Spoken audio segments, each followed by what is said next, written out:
আমরা যখন বলি মালিকি ইয়াউমিদ্দিন, তখন কি বলেন আল্লাহ?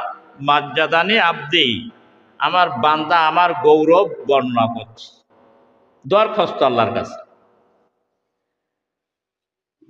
আল্লাহ খুশি হয়ে যান, একটা একটা আয়াত পড়বে আর মনে মনে অর্থগুলো স্মরণ করবে নামাজের মধ্যে। মালিক ইয়াউমিদ্দিন, এই আল্লাহর ভাগ। প্রথম তিনটা আয়াত এটা আল্লাহর প্রশংসা। যদি কোনো বাদশা, রাজা, মিনিস্টার, মন্ত্রীর কাছে যায়, কিছু চাওয়ার জন্য আগে যায় তার প্রশংসা করে, প্রশংসা না করলে ওর পর খুশি হয় না, তারপরে নিজের যে চাওয়া সেই পাওয়া সেইটা আগে চায়। কি পান, কথা ঠিক কিনা? হ্যাঁ, প্রশংসা করি না আগে।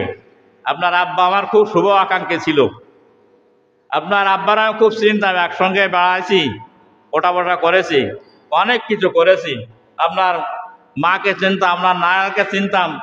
হ্যাঁ, এই সমস্ত প্রশংসা করার পরে নেতা খুশি হয়ে যায়। তখন বলে কি চান আপনি বলেন, তখন তো বলে দরখাস্ত। তো বান্দা বিচার দিবসের মালিক পর্যন্ত আল্লাহর প্রশংসা করল, এরপরে বলে ইয়াকা না'বুদু ওয়া ইয়াকা নাস্তাঈন। ও আমার আল্লাহ, আমার মাবুদ, আমার রব, আমার প্রভু,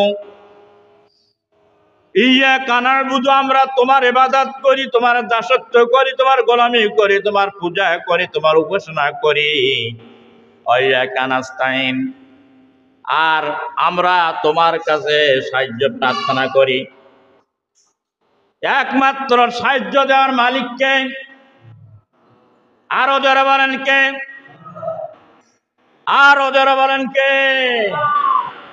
মানুষের কাছে কি মাথা নত করবেন? সব ভান্ডার গুলো খালি হয়ে যাবে, আল্লাহর ভান্ডার কোনদিন খালি হবে না। নামাজের ভিতরে দাঁড়ায় আল্লাহর সঙ্গে কথা হচ্ছে, আপনার দরখাস্ত আপনি পেশ করছেন, প্রশংসা করার পরে বলতে আল্লাহ তোমার ইবাদত করি, ইয়াকা না'বুদু ওয়া ইয়াকা নাস্তাঈন, তোমার কাছে আমরা সাহায্য প্রার্থনা করি।